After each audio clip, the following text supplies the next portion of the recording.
Viral pria ngaku polisi gebrak ambulans pengangkut pasien di Sukabumi.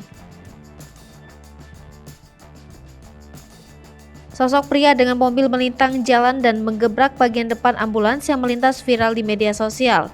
Di akhir adegan, pria berpakaian krem itu sempat berbicara mengaku sebagai polisi.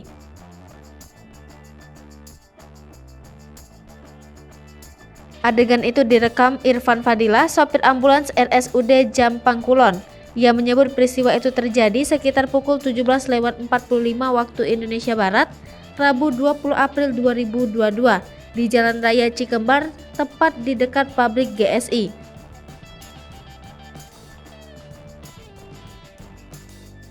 Saat itu dia tengah membawa pasien bayi berusia 60 hari.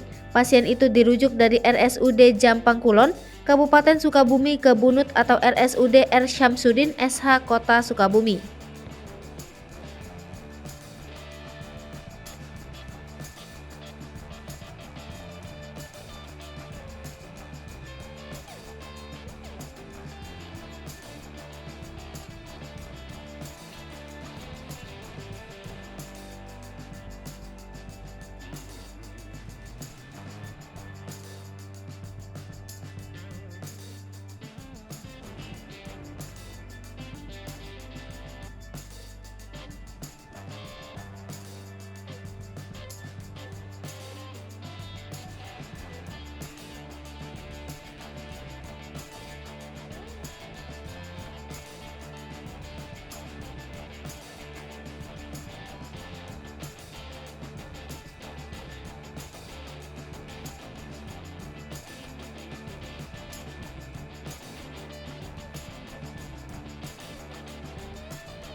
Hai pemirsa Sri Popo TV, jangan lupa komen, like, dan subscribe, serta tonton terus berita-berita terupdate